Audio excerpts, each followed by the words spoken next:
안녕하세요, 선변입니다.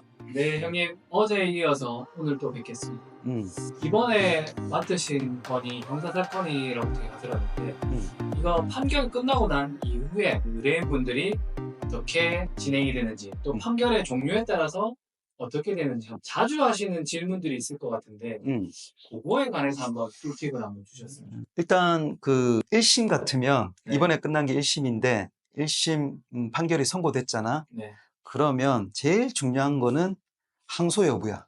형사사건은 판결 선고일로부터 7일 이내에 항소를 하게 되어 있거든. 그리고 형사사건은 따로 판결문을 보내주지가 않아. 왜냐?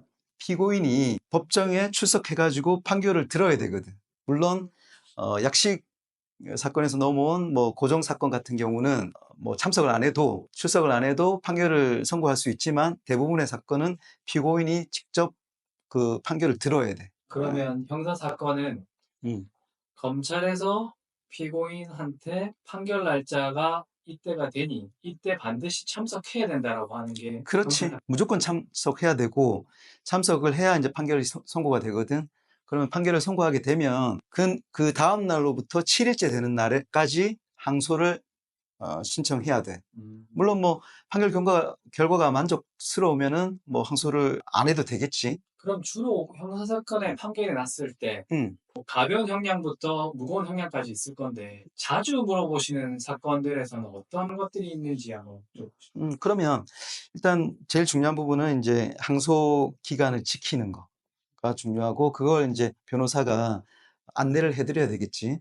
그리고 그 다음에 이 자주 물어보는 질문 중에 벌금형이 확정이 됐을 때 벌금을 어떻게 납부하나요? 이런 거 물어보는 분들이 꽤 많아. 네.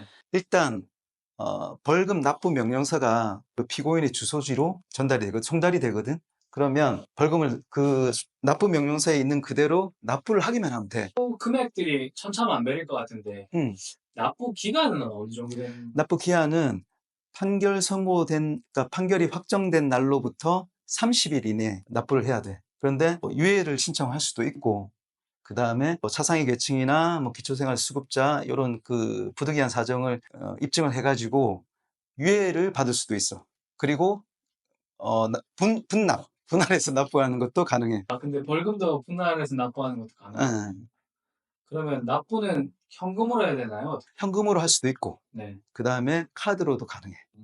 그렇지만 근데 형사 사건으로 인해서 피해자가 있는 경우도 있을 거고 응, 피해자가 없는 경우도 있을 건데 응. 피해자가 있으면 피해자한테 벌금이 돌아오는 건 아니잖아요. 아니지.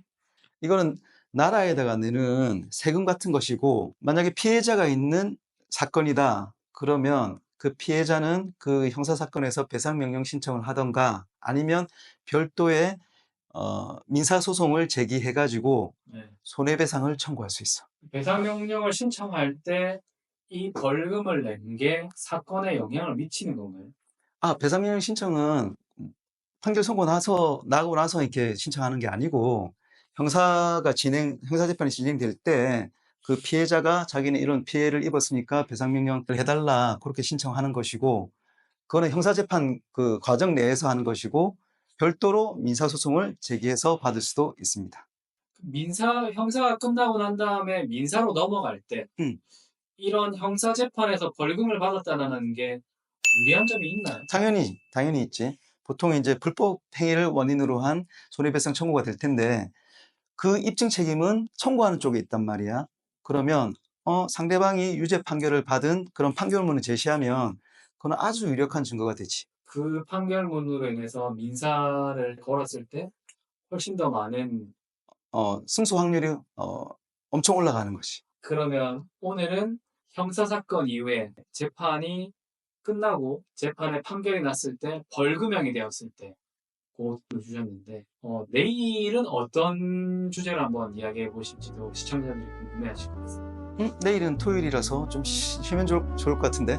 알겠습니다. 마지막 인사 말씀 한번 부탁드리겠습니다. 이상 썬변이었고요. 내용이 도움이 되셨다면 구독, 좋아요 부탁드리겠습니다. 감사합니다.